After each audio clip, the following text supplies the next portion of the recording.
Zara pressed her face against the cool metal wall of the transport ship, watching the blue marble called Earth grow larger through the small porthole.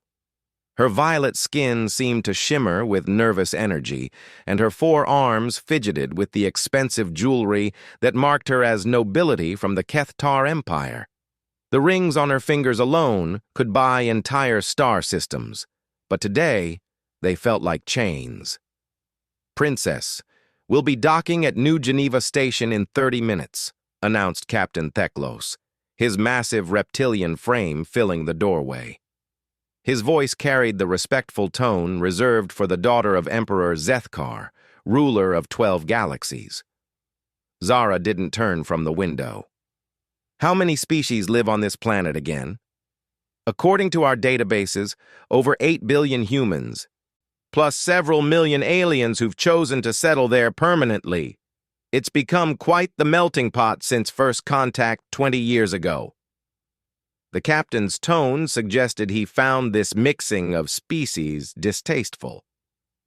The Kethtar princess had heard stories about Earth during her sheltered upbringing on the royal world of Nexus Prime. Most were warnings from her tutors about the dangerous primitive humans who somehow managed to defeat 3 separate invasion fleets through cunning and determination. But other stories whispered in palace corridors spoke of something different. They told of a species so unusual that they showed kindness to strangers, helped those weaker than themselves, and possessed something called compassion that transcended species barriers.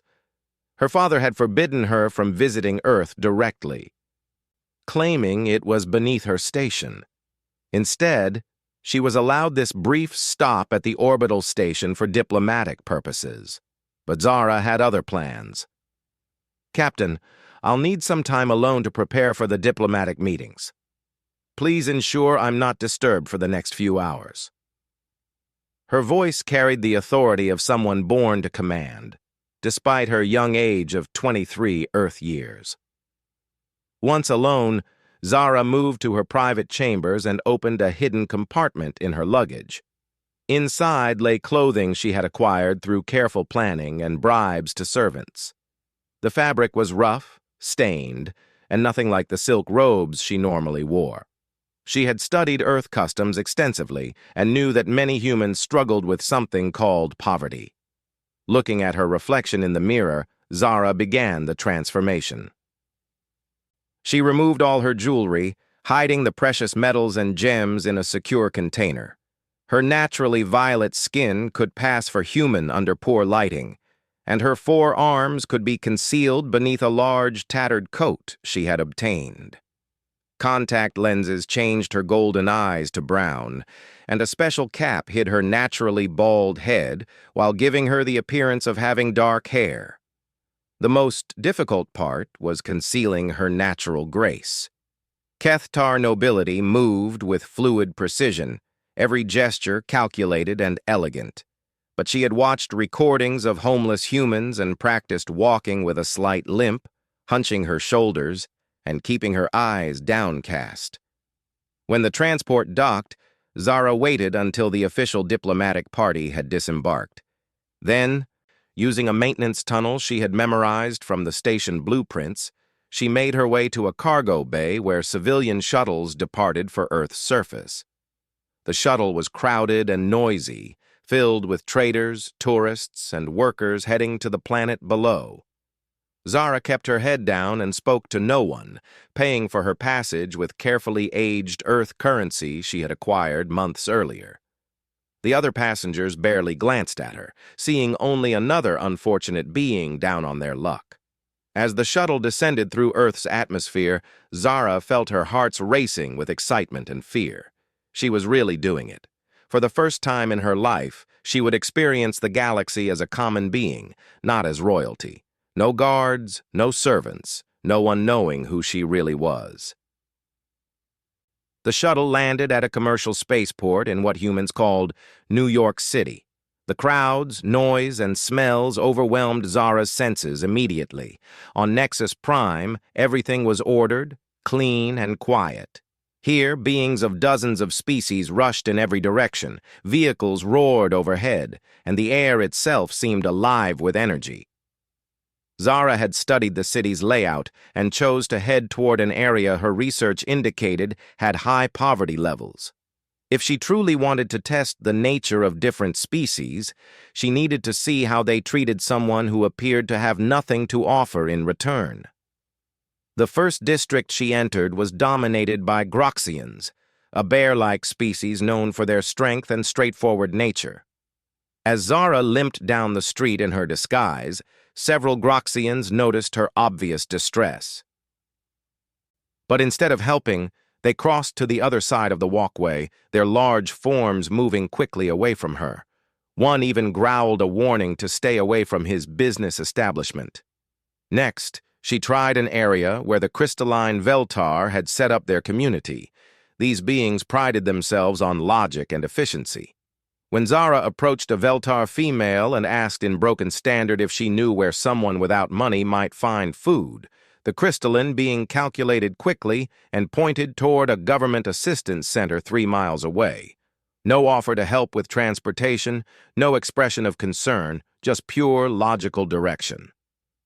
The pattern continued as Zara moved through various alien districts. The Horthak traders offered to sell her food at inflated prices. The Zephyrian artists ignored her completely, too focused on their elevated thoughts to notice earthly suffering. The mighty Kronk's warriors saw her as weakness to be avoided. By the time Earth's sun began to set, painting the sky in brilliant oranges and purples, Zara was genuinely exhausted, hungry, and beginning to feel the despair that her disguise was meant to portray. She had enough hidden emergency funds to end this experiment at any time, but stubborn curiosity kept her going. She had yet to encounter any humans in this diverse city. That changed when she stumbled, her deliberately weakened gait causing her to actually fall near a small restaurant in what appeared to be a largely human neighborhood. The smell of cooked food made her stomach growl audibly, reminding her that she hadn't eaten since early morning. "Hey, you okay?" The voice was gentle, concerned, and unmistakably human. Zara looked up to see a young human male, probably in his 20s, with kind brown eyes and skin weathered by what appeared to be outdoor work.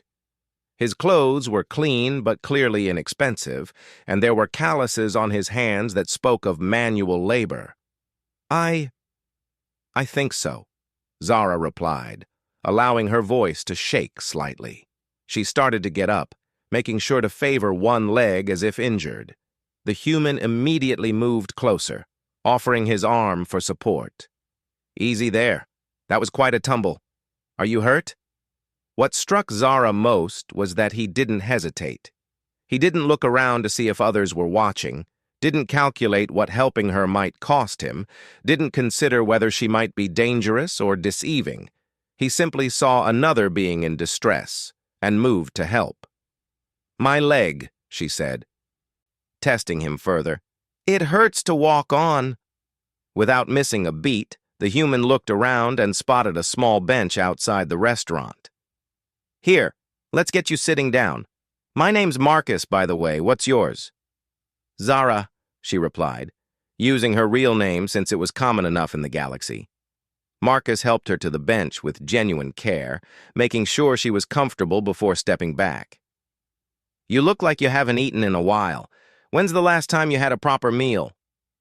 The question caught Zara off guard. No alien she had encountered today had even considered her physical needs. "It's been a while," she admitted. "Wait right here," Marcus said firmly. "Don't go anywhere." He disappeared into the restaurant, leaving Zara alone on the bench. For a moment, she wondered if this was just an elaborate way to get rid of her. But within minutes, Marcus emerged, carrying a steaming container and a bottle of water. "It's not fancy," he said, sitting beside her, "but Maria makes the best soup in this district.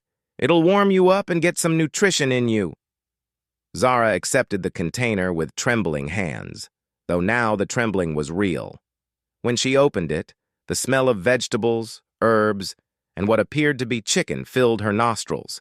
It smelled better than many royal banquets she had attended.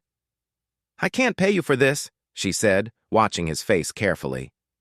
Marcus waved off her concern. "Did I ask you to?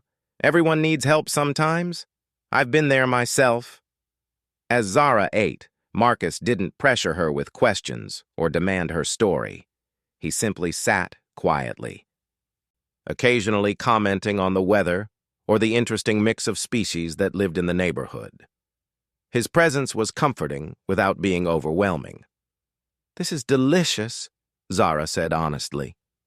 The simple soup was warming her from the inside out, and for the first time all day she felt truly cared for. "Maria will be glad to hear that. She's been running this place for 30 years, feeds half the neighborhood." Marcus smiled. "You know, if you need a place to stay tonight, there's a shelter about 6 blocks from here. They're good people, won't ask too many questions." "You seem to know a lot about these things," Zara observed. Marcus's expression grew thoughtful. "I grew up in the foster system, aged out when I turned 18 with nothing but the clothes on my back. Spent almost a year on the streets before I got my feet under me. Found a job at the construction site down the road, saved enough for a tiny apartment." He gestured toward a modest building across the street. "It's not much, but it's home. And now you help others?" "When I can. Someone helped me when I needed it most. An older human named Joe who worked at a soup kitchen. He didn't just give me food, he gave me hope. Told me that kindness was the one thing that could multiply by sharing it." Marcus looked at her with those gentle eyes. "I figure the best way to honor that gift is to pass it on." Zara felt something shift inside her chest, a warmth that had nothing to do with the soup. This human had faced genuine hardship, had experienced the very poverty and desperation she was only pretending to endure. Yet instead of becoming bitter or focusing solely on his own advancement, he had chosen to help others. "Why?" she asked quietly. "Why help a stranger? I could be dangerous, dishonest, unworthy of your kindness." Marcus considered this seriously. "Maybe. But what if you're not? What if you're just someone who's had some bad luck and needs a hand up?" He stood and stretched.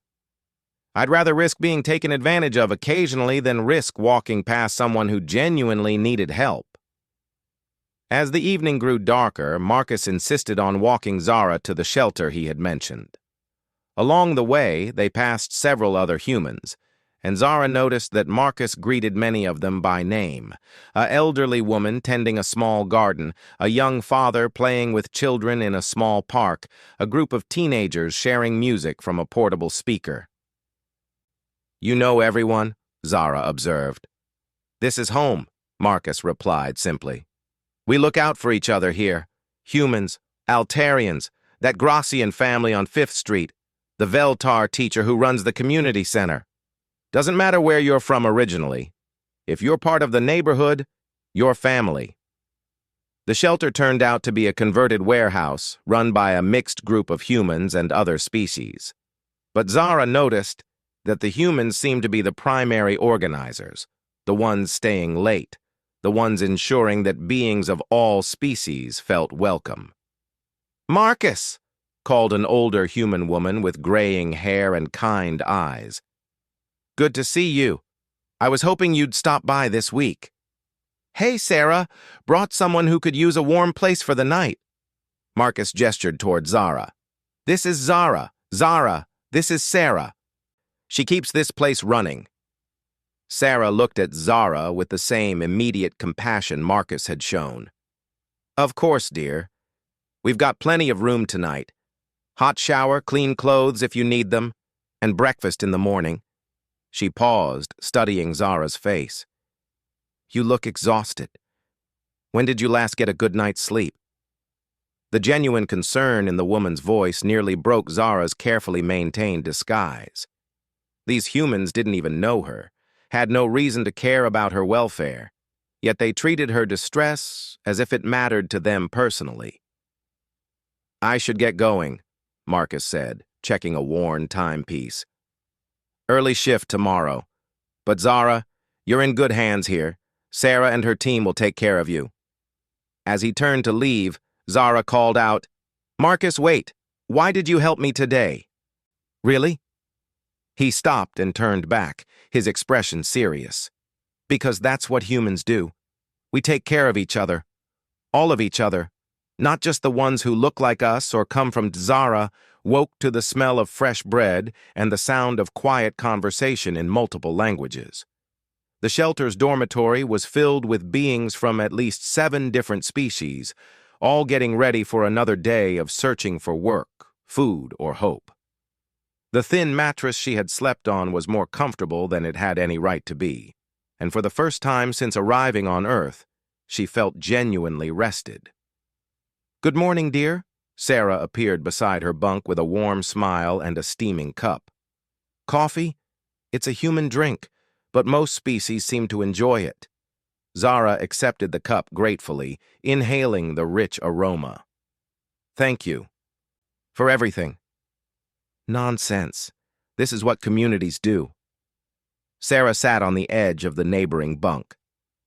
I've been running this place for 15 years, since right after first contact. Seen beings from all over the galaxy come through those doors. But you know what I've learned? What's that? Everyone needs the same basic things: food, shelter, safety, and someone to see them as worthy of care. Doesn't matter if you've got 2 legs or 6, if you breathe oxygen or methane, if you're from Earth or the Andromeda Galaxy. We're all just trying to get by and maybe find a little kindness along the way. After a breakfast that was simple but filling, Zara found herself walking through the city again. But today felt different. Yesterday she had been conducting an experiment, testing a hypothesis about human nature. Today, she was genuinely experiencing what life was like for those without privilege or power. She made her way back toward Marcus's neighborhood, telling herself she wanted to thank him again for his help. But truthfully, she was drawn by something she couldn't quite name. In all her years of diplomatic training and exposure to dozens of species, she had never encountered anyone quite like the young human construction worker. The building site where Marcus worked was easy to find. The sound of human voices calling out instructions and machinery humming filled the air. Zara positioned herself across the street where she could observe without being noticed. What she saw fascinated her. The construction crew was mixed species, with humans working alongside Groxians, Altarians, and even a few Veltar. But it was clear that the humans were the ones fostering cooperation. When a young Groxian worker struggled with a heavy beam, it was Marcus who immediately moved to help, calling over 2 other humans to assist. When an Altarian worker's breathing apparatus malfunctioned in the dust, a human woman quickly provided a clean filter from her own supplies. Looking for work? A voice asked behind her. Zara turned to find an older human male, his clothes and skin marked with the honest dirt of construction work. His hair was gray, but his eyes were sharp and kind. No, I was just watching, Zara replied, staying in character. Name's Joe Santos, foreman on this site. He extended a calloused hand. You look like someone who could use a break. We're always looking for people willing to do honest work for honest pay. The name hit Zara like a shockwave. This was the Joe that Marcus had mentioned, the man who had helped him when he was homeless. She studied his face more carefully, seeing the same genuine compassion that seemed to characterize so many humans. I don't have any experience with construction, Zara said truthfully. Joe laughed, a warm sound that seemed to come from deep in his chest. Neither did half my crew when they started. Marcus over there, he pointed toward the young man who had helped her the night before. Couldn't tell a hammer from a screwdriver when I first hired him. But he was willing to learn and work hard. That's all I ask. You hired him when he was homeless? Zara asked, fishing for more information. Kid was sleeping in doorways, hadn't eaten in 3 days when I found him trying to stay warm outside the soup kitchen where I volunteer. Joe's expression grew thoughtful. But you know what impressed me? When I offered him money for food, first thing he asked was whether there was enough for the old Centaurian who'd been sharing his cardboard shelter. Zara felt her heart skip a beat. Even when Marcus had nothing, his first thought had been for someone else. You humans do that often? Help strangers? Joe looked at her with curiosity. You're not from Earth originally, are you? Your accent's not quite right for any region I know. Panic flashed through Zara for a moment, before she remembered that Earth was home to millions of aliens. No, I'm from far away. My family came here when I was young. Ah, that explains it. Joe nodded, understanding. Well, to answer your question, I can't speak for all humans, but where I grew up, my mama taught me that we're all in this together. She used to say that kindness was like a muscle. The more you use it, the stronger it gets. He gestured toward the construction site where humans and aliens worked side by side. When the Galactic Council opened Earth to immigration 20 years ago, a lot of folks were scared. Different species, different ways of thinking, different needs. But you know what we found? What? Everyone wants the same things. Work that gives them purpose, a safe place to raise their families, and neighbors who will lend a hand when times get tough. Joe smiled. Sure, took some adjustment, learning that Groxians need twice as much protein, that Veltar work better in teams of 4, that Altarians need clean air breaks every hour. But once we figured out how to accommodate everyone's needs, we all got stronger. As they talked, Zara noticed Marcus approaching during what appeared to be a break period. When he saw her, his face lit up with genuine pleasure. Zara, how was your first night at the shelter? Sarah take good care of you? She was wonderful, Zara replied honestly. Everyone was. Joe bothering you? Marcus asked with a grin toward his boss. Just offering her some honest work, Joe replied, though I get the feeling she might be overqualified for hauling lumber. There was something in Joe's tone that made Zara wonder how much he suspected about her true background. Humans, she was learning, were more perceptive than their reputation suggested. Actually, Marcus said, if you're looking for something that might be a better fit, my friend Elena runs a community center about 10 blocks from here. They're always looking for people to help with their programs. Teaching, translation, that sort of thing. Translation? Yeah. They serve families from all over the galaxy. Sometimes kids need help with homework in languages their parents don't speak yet, or adults need help filling out government forms. Elena speaks about 12 languages herself, but there's always more need than she can handle alone. The idea intrigued Zara. As royalty, she had been required to learn dozens of languages and dialects. It was one of the few skills from her privileged upbringing that might actually be useful here. I could do that, she said. I speak several languages. Perfect. Marcus pulled out a small communication device and quickly sent a message. Elena says she's there now if you want to stop by. She's excited to meet you. An hour later, Zara found herself in a converted warehouse that buzzed with activity. Children from multiple species played together while their parents attended classes or support groups. The walls were covered with artwork, created by young beings who had clearly never seen their home worlds, Earthborn children of immigrants trying to understand their heritage through art and story. You must be Zara, a woman's voice called out in accented standard. Zara turned to see a human female in her 40s, her dark hair streaked with early gray, and her clothes splattered with what appeared to be paint. Elena Rodriguez, the woman introduced herself, extending a hand.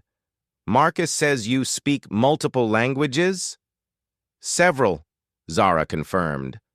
Elena's eyes lit up. Perfect timing. I've got a Kethtar family that just arrived last week.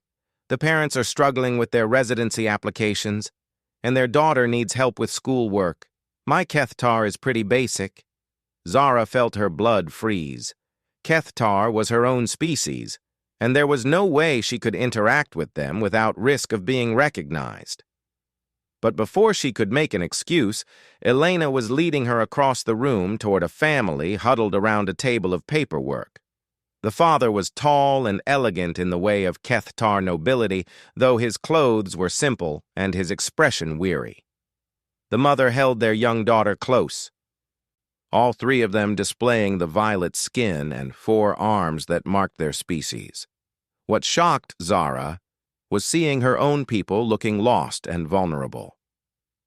Kethtar don't usually immigrate to Earth, Zara said carefully. This family's situation is complicated, Elena replied quietly. Political refugees. The father spoke out against some policy of their emperor and had to flee for their safety. They can't go home. Elena approached the family and spoke in halting Kethtar, introducing Zara as someone who could help with translation. The father looked up with desperate hope, speaking rapidly in their native tongue. He says the forms are too confusing, Zara translated, her voice slightly strained. They're asking for information about family history and political affiliations that could endanger relatives still on their home world. The conversation that followed was one of the most difficult of Zara's life. This family had risked everything to escape the very empire she was heir to, fleeing policies she had never questioned because they hadn't affected her personally. As she helped them navigate the complex immigration process, she began to understand the true cost of her father's authoritarian rule. "Why Earth?" she asked the father during a quiet moment. "Why not one of the other open worlds?" His response hit her like a physical blow. "Because humans are the only species that accepts political refugees without demanding something in return.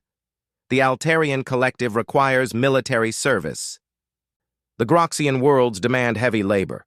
The Veltar territories only accept those with advanced technical skills." He looked around the community center with wonder. "Here, they ask only that we contribute what we can and respect the community. They help us learn their ways while letting us keep our own traditions." The daughter, who couldn't have been more than 8 Earth years old, tugged on Zara's coat and spoke in a whisper. "She wants to know if the human children will accept her at school," Zara translated, though the question made her throat tight. Elena knelt down to the child's level and spoke directly to her in slow, careful Kethtar.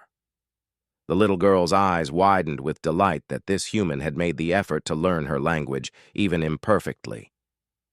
"I told her that some of my favorite students are Kethtar," Elena explained to Zara.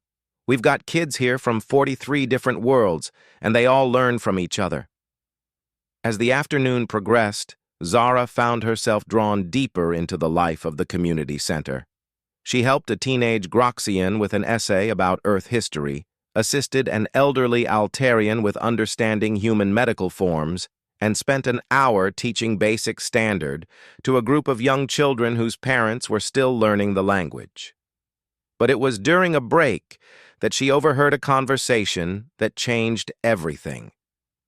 2 human volunteers were discussing the morning news, and one mentioned tensions between Earth and the Kethtar Empire over trade restrictions. "Emperor Zethkar is threatening to cut off dilithium exports if we don't stop accepting their political refugees," one said. "Can't say I blame people for wanting to leave," the other replied.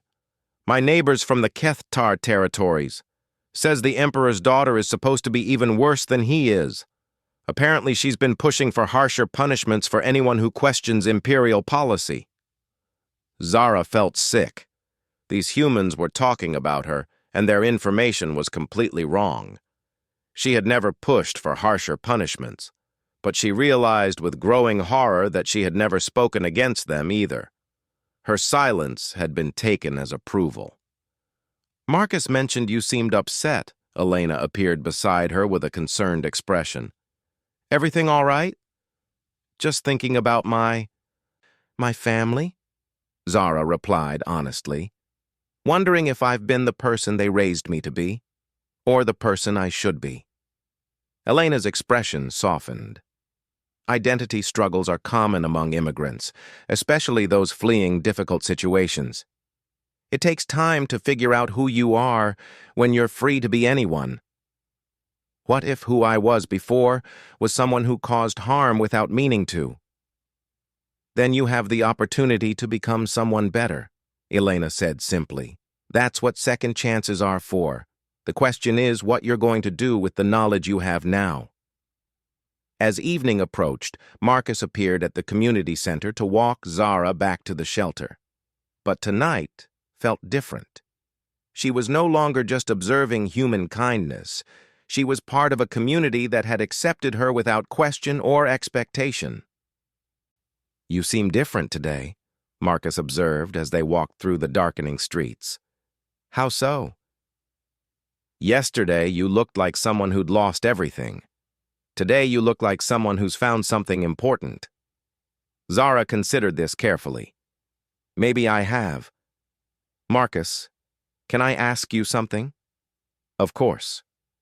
"If you found out that someone in power could help fix problems you care about, but they didn't realize the problems existed, would you try to reach them?" Marcus stopped walking and looked at her curiously. "That's an oddly specific question." "It's hypothetical." "Hypothetically," Marcus said slowly, "I think most people in power surround themselves with others who tell them what they want to hear." If someone like that genuinely wanted to the emergency signal on Zara's hidden communicator buzzed insistently as she sat in the community center's quiet library, helping a young Altarian with her reading comprehension. 3 days had passed since her planned return to the orbital station, and she knew Captain Theklos would be growing desperate. "Excuse me," she murmured to her student, stepping into a storage closet where she could speak privately. "Princess Zara!" Captain Theklos' voice crackled with relief and panic. "Thank the stars you're alive. We must return to Nexus Prime immediately.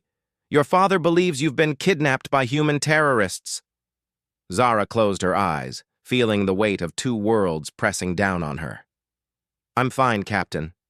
I'll be at the station tonight." "Princess, I've dispatched security teams to search for you. If you can tell me where you are, they can extract you safely." "No." The word came out harder than she intended. "Call off any search teams. I'll return on my own." She ended the communication before he could argue, but remained in the small closet for several minutes, trying to gather her thoughts. Through the thin walls, she could hear the sounds of the community center in the afternoon. Children laughing, adults discussing job training programs, Elena explaining Earth customs to a new family of refugees. The contrast between this world and the one waiting for her back home felt like a chasm she might not be able to cross. "Zara?" Marcus's voice called from outside. "Elena said you looked upset about something." She emerged from the closet to find Marcus and Elena both watching her with concern. Over the past few days, these 2 humans had become the closest thing to real friends she had ever known.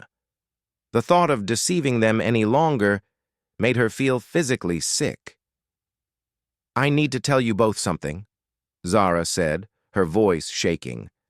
"But first, I need to know.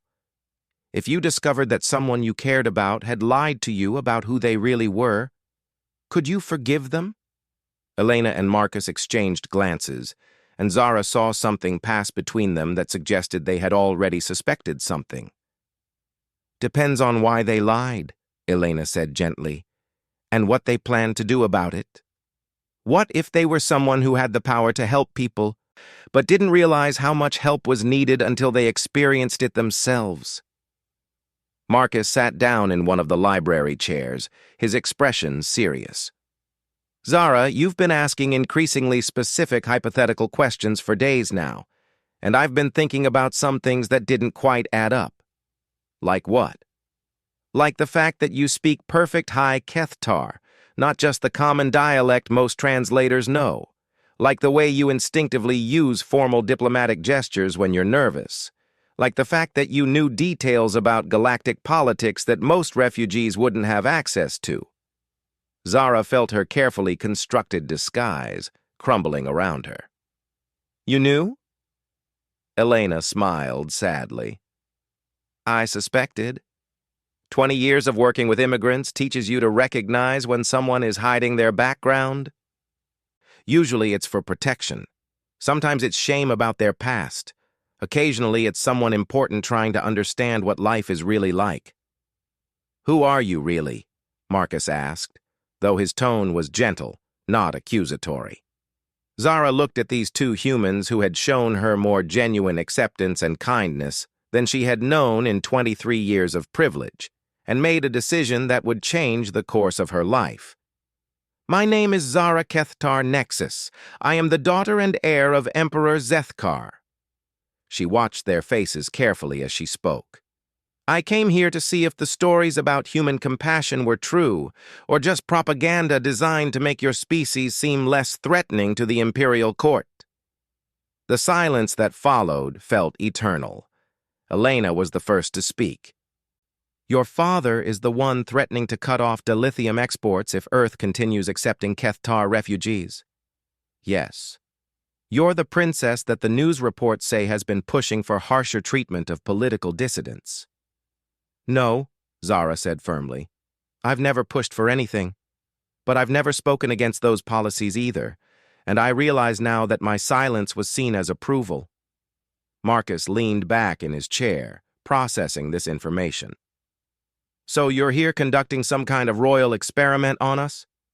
The hurt in his voice cut through Zara like a blade. It started that way, she admitted. But it became something else. You, Elena, Joe, Sarah, everyone at the shelter, the families here at the community center, you've all shown me what my empire could be instead of what it is. And what exactly is your empire? Elena asked, though her tone suggested she already knew some of the answer. Authoritarian, isolationist, built on the idea that some beings are inherently more valuable than others. Zara's voice grew stronger as she spoke. I was raised to believe that kindness was weakness, that helping others was a waste of resources, that the strong had no obligation to care for the weak. But you don't believe that now, Marcus said, and it wasn't quite a question. I can't believe it after what I've seen here. Marcus, when you were homeless and hungry, the first thing you thought about was sharing food with that elderly Centaurian. Elena, you've dedicated your life to helping beings from worlds you've never seen. Solving problems that don't directly affect you. Sarah opens her shelter to anyone who needs help, regardless of species or background. Zara's voice broke slightly as she continued. My own people are fleeing the Empire because they're afraid to speak their minds, and instead of questioning why that might be, I've been living in a palace learning about diplomatic protocol and trade agreements. So, what are you planning to do about it? Elena asked practically. I don't know, Zara admitted. I have to return home tonight. If I don't, my father will likely declare war on Earth, claiming you've kidnapped me. But I can't go back and pretend I haven't learned what I've learned here. Marcus stood up and walked to the window, looking out at the diverse neighborhood beyond. You know, my grandmother used to tell a story about a seed that fell from a tree in a rich garden into poor soil.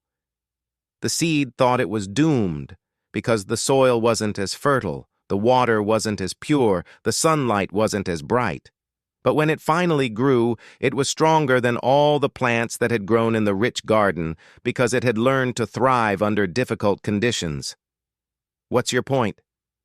Maybe you needed to experience poverty and powerlessness to understand what strength really looks like.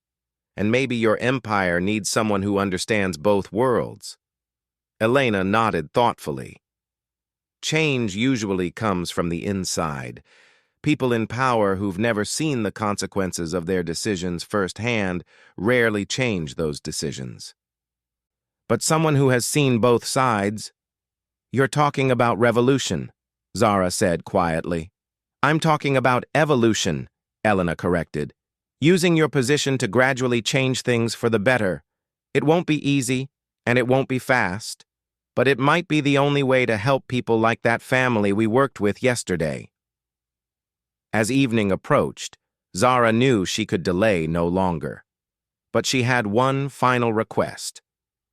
"Would you come with me?" she asked. "To the orbital station, I mean. Not as prisoners or hostages, but as friends, as advisors." Marcus and Elena exchanged another look. "To do what exactly?" Elena asked. "To help me figure out how to be a bridge between our worlds, to make sure I don't forget what I've learned here when I'm back in the palace."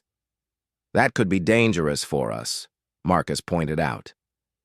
"Intergalactic politics aren't exactly our area of expertise. But compassion is, and that's what's been missing from Kethtar policy for generations." An hour later, the three of them sat in a hired transport heading toward the orbital station. Zara had cleaned up and was wearing clothes more appropriate to her station, but she insisted on keeping the simple bracelet Elena had given her and the work gloves Marcus had pressed into her hands as a reminder. "I'm terrified," she admitted as they approached the station. "Good," Elena said. "Fear means you understand how important this is. The question is whether you're more afraid of changing or of staying the same." When they docked, Captain Theklos was waiting with a full honor guard, his reptilian face showing a mixture of relief and confusion when he saw Zara emerge with two humans. "Princess, these humans will be taken into custody for questioning about your disappearance," he announced. "No, they will not."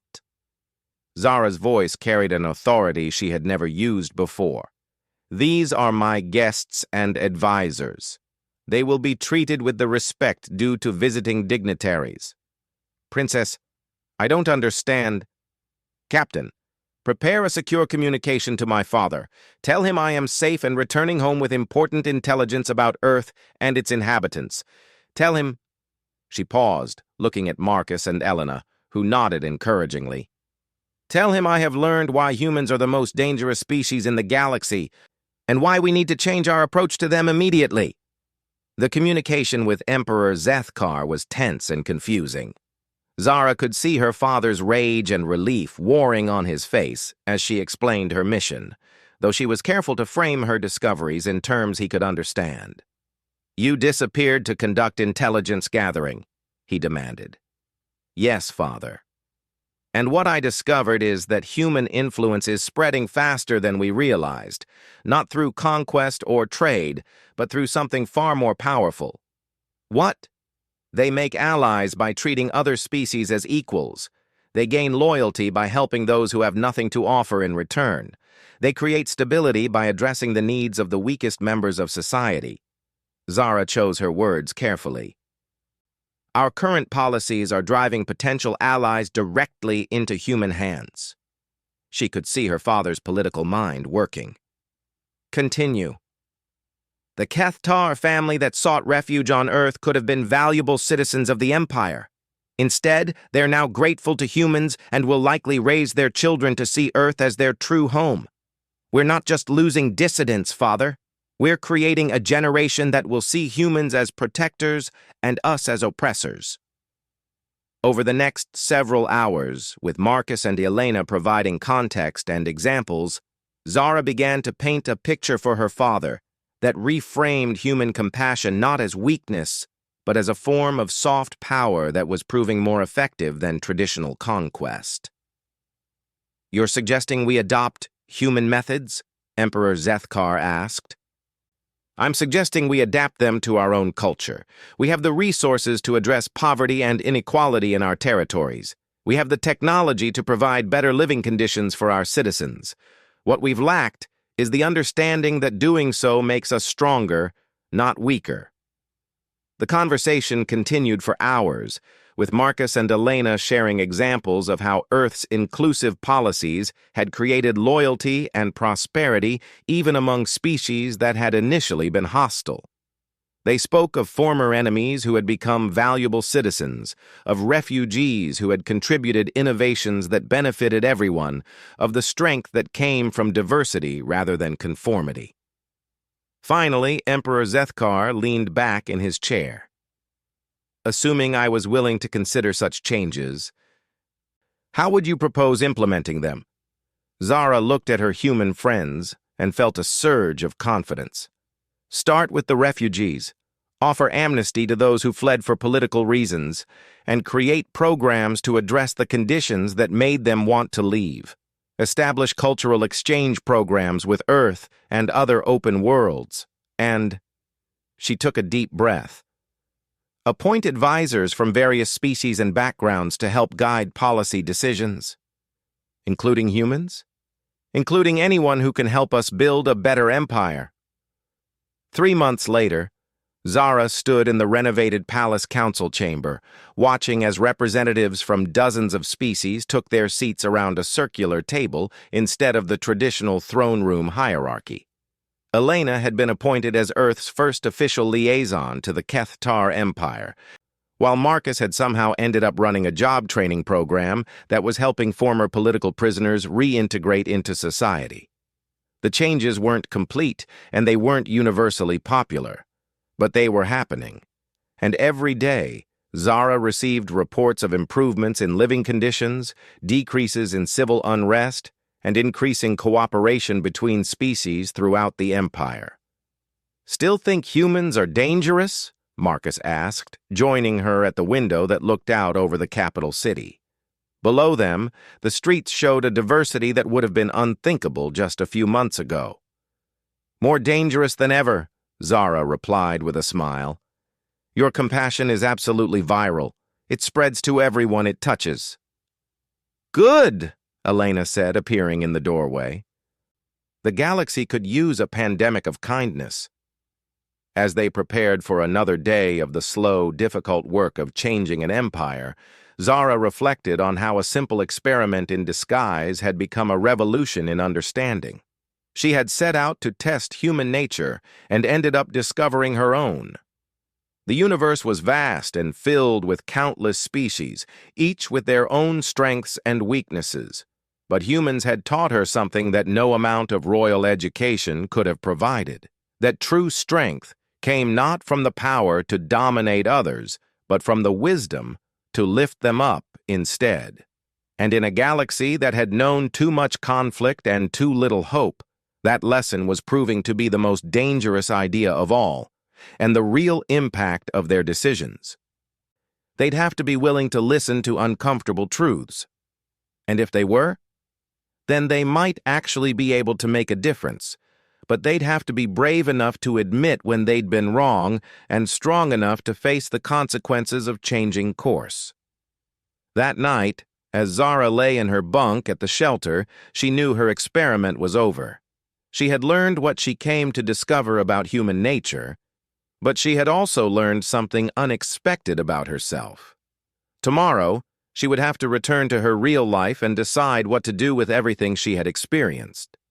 But first, she had one more day to be just Zara, a being in need of kindness who had found it in the most unlikely place. Tomorrow would bring difficult decisions and life-changing revelations. Tonight, she was simply part of a community that had accepted her as family, and that knowledge would change everything. Same place. He smiled. "My grandmother used to say that kindness was the only universal language. Every species understands it, even if they don't all choose to speak it." With that, Marcus walked away into the night, leaving Zara standing at the entrance to the shelter with tears threatening to spill from her disguised eyes. In one day, this simple human construction worker had shown her something that 23 years of royal education and exposure to dozens of species had failed to teach her. As Sarah led her inside, chattering warmly about meal times and house rules, Zara realized that her understanding of the galaxy and her place in it had fundamentally changed. Tomorrow, she would have decisions to make that would affect not just her own life, but potentially the future of human-Kethtar relations. But tonight, she would experience what it meant to be cared for simply because she existed, not because of who she was or what she could offer in return. For the first time in her privileged life, Zara understood what her tutors had been afraid of. Humans weren't dangerous because they were primitive or aggressive. They were dangerous because their compassion was genuine, powerful, and absolutely contagious.